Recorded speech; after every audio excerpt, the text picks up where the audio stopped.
Hello friends, welcome to my channel. இன்றைக்கி நம்ம சேனலில் ரொம்ப சூப்பரான டேஸ்டான ஒரு ஸ்நாக்ஸ் ரெசிபி தான் பார்க்க போகிறோம். இது வீட்டில் குழந்தைங்கள்லேருந்து பெரியவங்க எல்லாருமே விரும்பி சாப்பிடுவாங்க.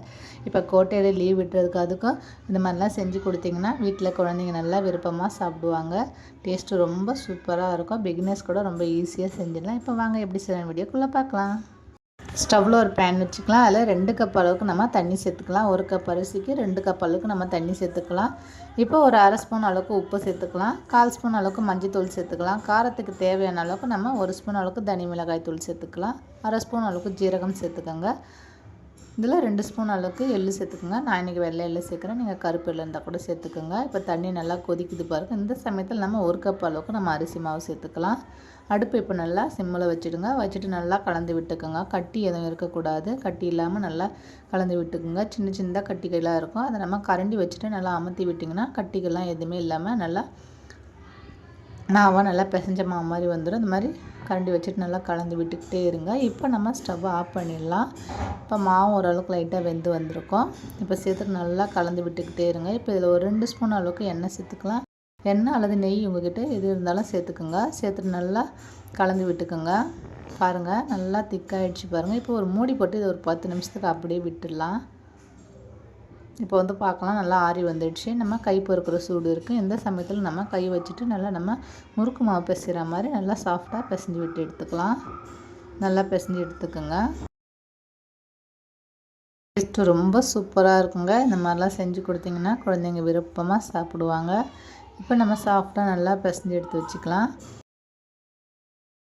இப்போ பார்த்திங்கன்னா இதில் கொஞ்சமாக மாவு எடுத்துக்கோங்க. நம்ம சின்ன சின்ன முறுக்காக தான் போட போகிறோம். அதனால் சின்னதாக மாவு எடுத்துகிட்டு கையில் இந்த மாதிரி வச்சுட்டு நல்லா உருட்டி எடுத்துக்கோங்க.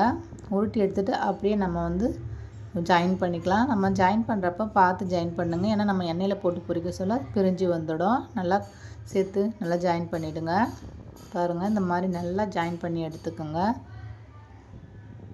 அதே மாதிரி நம்ம மீதமுள்ள மாவு எல்லாத்தையுமே நம்ம இந்த மாதிரி பிடிச்சி எடுத்து வச்சுக்கலாம்.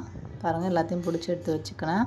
இப்போ ஸ்டவ்வில் பேன் வச்சுருக்கேன். அதில் எண்ணெய் சேர்த்து வச்சுருக்கேன். எண்ணெய் மீடியமான சூட்டில் இருக்குது. இப்போ நம்ம ரெடி பண்ணி வச்சுருக்க மாவுலேருந்து ஒரு முறுக்காய் எடுத்து சேர்த்துக்கலாம். உடனே திருப்பி விடாதீங்க. ஒரு நிமிஷத்துக்கு அப்படியே விடுங்க. அதுவே நல்லா மேலே எழும்பி வரும். அந்த அளவுக்கு நல்லா வெந்து வரட்டும். ஏன்னா நம்ம கரண்டி வச்சு திருப்பினா உடஞ்சிடும். இந்த மாதிரி அதுக்கப்புறமா நம்ம கரண்டி வச்சுட்டு நம்ம கலந்து விட்டோன்னா அது கரெக்டாக வெந்து வரும். இப்போ பாருங்கள் நல்லா சிவந்து வந்துடுச்சு பாருங்கள். அந்த சலசலப்பு கூட நல்லா குறைஞ்சிடுச்சு பாருங்கள். இந்த சமயத்தில் நம்ம வெளியே எடுத்துக்கலாம். எண்ணெய் வடிகட்டிட்டு எடுத்துக்கோங்க. அதே மாதிரி நம்ம மீதமுள்ள மாவு எல்லாத்தையுமே நம்ம இந்த மாதிரி பொரித்து எடுத்துக்கலாம். டேஸ்ட்டு ரொம்ப சூப்பராக இருக்குங்க. குழந்தைங்களாம் ரொம்ப விரும்பி சாப்பிடுவாங்க. எனக்குமே ரொம்ப ஃபேவரட்டான முறுக்கு தான் இது. கண்டிப்பாக வீட்டில் பச்சரிசி மாவு வந்து ட்ரை பண்ணி பாருங்கள். அதுக்கப்புறம் நீங்களே அடிக்கடிக்கு செய்வீங்க.